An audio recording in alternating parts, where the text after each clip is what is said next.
Hello everyone, welcome to archaeological point. I am Son Gupta और इस video में आपसे बात करने वाला हूँ कि आपका एनटीए नीट का एग्ज़ाम जो है कि बहुत पास में है और जो हिंदी बैकग्राउंड के स्टूडेंट हैं वो जो है कि पुरातत्व विमर्श किताब पढ़ते हैं अक्सर, और पढ़ना ज़रूरी भी है क्योंकि वहाँ से क्वेश्चंस हर बार बनता है। इवन मैं आपको बताऊँ कि उसको आप जितनी बार पढ़ोगे आपको कुछ ना कुछ नया हमेशा आपको मिलता ही जाएगा। तो मैंने क्या किया है कि मैंने उसके जो है कि कुछ नोट्स और जो फैक्ट्स हैं उसको मैं आपसे शेयर कर रहा हूँ इस वीडियो में। एक तरह से आप कह सकते हैं कि पुरातत्व विमर्श का जो है निचोड़ जो है मैंने इसमें डालने की कोशिश की है। तो ये वीडियो आपके लिए इम्पोर्टेंट है अगर आपके पास वक्त कम है तो। अगर आपके पास वक्त अच्छा खासा है तो आप पूरा किताब पढ़िए, अगर आपके पास वक्त नहीं है तो सिर्फ आप इसको देख लीजिए। और ये जो वीडियो होगा ये आपको काफ़ी हेल्प करेगा।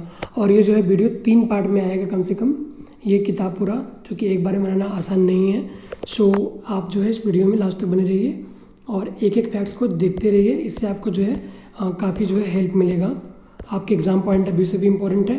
प्लस अगर आप इसको पढ़ने के बाद अगर आप किताब पढ़ेंगे तब भी आपको काफ़ी मतलब अच्छा लगेगा, आपको चीज़ें अच्छे समझ में आएंगी। ओके, सो जो पहला पॉइंट है उसको शुरू करते हैं।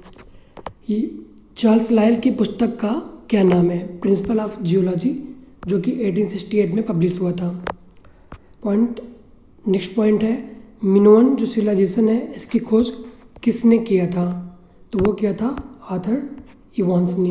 मिनोअन सिविलाइजेशन की जो है खोज किया था आर्थर इवांस ने। नेक्स्ट पॉइंट है चीन की चुकतिया गुफा से प्राप्त होमो इरेक्टस को सिनेंथ्रोपस पैकिनेंसिस या चीनी मानव की एक नया स्पीसीज नाम या करार किसने दिया था? वो डेविडसन ब्लैक ने दिया था। ओके, और नेक्स्ट पॉइंट है किसने सफलतापूर्वक गुप्त एवं कुटिल लिपि का उद्घाटन किया? तो वो थे चार्ल्स विल्किंस। नेक्स्ट पॉइंट है श्रीलंका के किस प्रशासनिक अधिकारी ने परिदृश्य का समीकरण प्राचीन बौद्ध साहित्य में वर्णित अशोक से किया था? वो थे टर्नर। ये कई बार क्वेश्चन पूछा जा चुका है टर्नर के बारे में। इवन ये जो डेविडसन ब्लैक थे इनके बारे में भी क्वेश्चन आ चुका है। भारतीय वास्तुकला का वर्गीकरण जो है कि धर्म के आधार पर किसने किया था? भारतीय वास्तुकला का वर्गीकरण धर्म के आधार पर किसने किया था? वो किया था फर्ग्यूसन ने।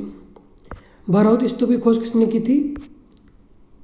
अलेक्जेंडर कनिंघम ने। और आपका जो भरौत स्तूप है ये सबसे अर्लीस्ट स्तूप है। एकमात्र विद्वान प्राचीन तमिल लिपि के कौन थे? हुल्स थे। मथुरा के पास कंकाली किले का उत्खनन किसने करवाया था? बर्जिस ने करवाया था। कंकाली किला बेसिकली आपका जैन धर्म की मूर्तियों से संबंधित है। यहाँ पे बहुत सारी प्राचीन मूर्तियाँ मिली हैं। मोहनजोदारो की खुदाई जो है कि मार्शल एच हारग्रीव्स के दीक्षित, माधव स्वरूप वस्त एवं रखालदास बनर्जी, टोटल मिला के 5 लोगों का कंट्रीब्यूशन मोहनजोदारो की जो है खुदाई में था। डिटेरा और टेडी पीटरसन ने हिमालय क्षेत्र में सिंधु की सहायक सोन घाटी तथा मध्य भारत में नर्मदा घाटी एवं महत्वपूर्ण अनुसंधान किए। मतलब में महत्वपूर्ण अनुसंधान किया था इन्होंने। ठीक है, 2 लोकेशन है आपका, एक तो आपका हिमालय वाला एरिया है सोन वैली और सेकेंड आपका नर्मदा वैली। और अगर मैं गलत नहीं तो इन लोगों ने जो है कि तमिलनाडु के एरिया में भी इन लोगों ने काम किया था।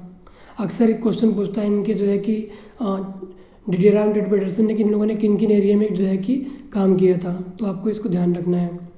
आगे है दीक्षित के प्रोत्साहन से कलकत्ता विश्वविद्यालय ने भानगढ़ का उत्खनन कराया।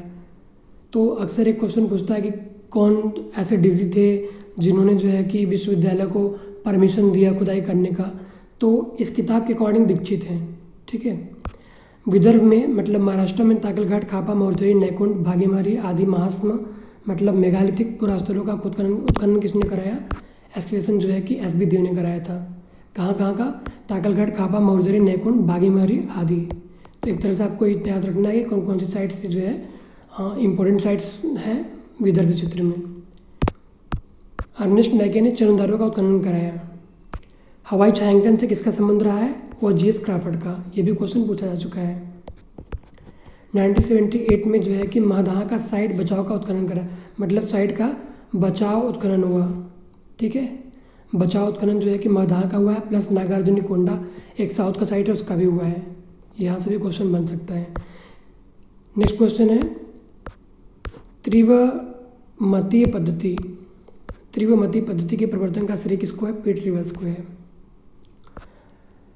नेक्स्ट है लंबवत उत्खनन का आशय सीमित क्षेत्र में गहराई तक उत्खनन करने से है। बेसिकली लंबवत उत्खनन का जो एम होता है वो होता है कि आप जो है कल्चरल सीक्वेंस पता करते हैं कि नीचे तक कितने कल्चरल सीक्वेंस हैं। ओके, नेक्स्ट है व्हीलर ने कहा था कि उत्खननकर्ता पुराविद पुरावशेष नहीं खोदता, अपितु वह जो है कि जन समुदाय को खोदता है।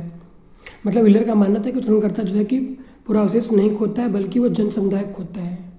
ओके, नेक्स्ट है मॉर्टिमर व्हीलर एवं जॉन मार्शल ने हड़प्पा एवं तक्षशिला का खुदाई कर एक नया अध्याय इतिहास में जोड़ दिया था। तो मार्शल और व्हीलर ने कहाँ खुदाई किया था? हड़प्पा प्लस तक्षशिला जो कि पाकिस्तान में है, और इसकी जो डेटिंग है वो 7th सेंचुरी BC की है तक्षशिला की। निएंडरथल मानव ने सर्वोत्तम शव विसर्जन परंपरा को प्रारंभ किया था तथा वह मृतकों के साथ कोई सामग्री नहीं रखता था। मतलब जो लोग जो दफनाते थे उनके साथ कोई सामग्री ये निएंडरथल मानव नहीं रखते थे। निएंडरथल जो है कि वैली है जर्मनी में। अस्तर विन्यास का कोई सुनिश्चित नियम नहीं है, ये बात किसने कहा है? मॉर्टिमर व्हीलर ने कहा है। भारत में स्तरीकरण मतलब स्ट्रैटिग्राफी के सिद्धांत को प्रतिष्ठित करने का श्रेय मॉर्टिमर व्हीलर को है, जबकि वर्ल्ड कॉन्टेक्स्ट में पीट रिवर्स को है।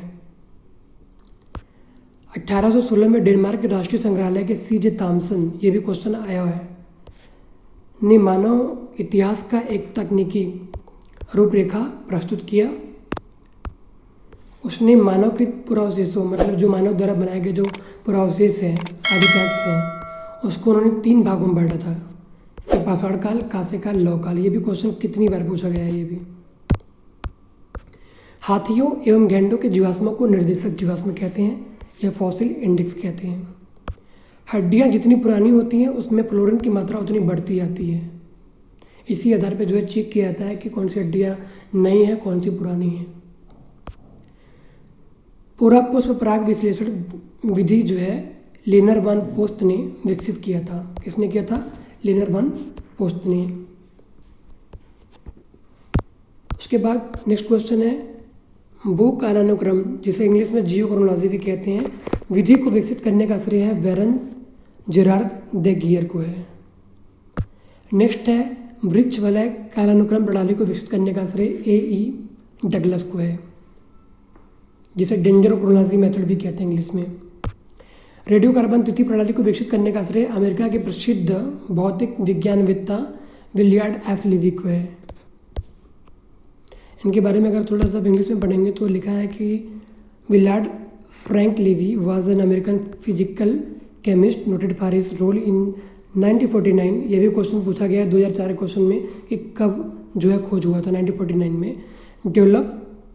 Development of radio carbon dating मतलब रेडियो कार्बन डेटिंग का जो इन्होंने कुछ किया था, और 1960 में इनको जो है कि नोबेल प्राइज़ मिला था इसीलिए। पोटेशियम आर्गन तिथि निर्धारण विधि, पोटेशियम आर्गन जो विधि है इसका सर्वप्रथम प्रस्तुत करने का श्रेय जो है कि CFB वाइस जेकर को है। इससे आप जो है कि 30,000 वर्ष से अधिक प्राचीन पुरावशेषों का ही अध्ययन संभव है। मतलब अगर कोई भी पुरावशेष है कोई भी आर्टिफैक्ट है अगर वह 30,000 साल से कम पुरानी है तो आप उसको इससे डेट नहीं कर सकते हैं। ठीक है, इसकी जो है कि अंतिम सीमा है 30 करोड़ साल। मतलब इससे आप 30 करोड़ साल पुरानी चीज़ों को भी आप जो है डेट कर सकते हैं, और इसका जो अर्ध जीवन है हाफ लाइफ वो है 13 करोड़ वर्ष।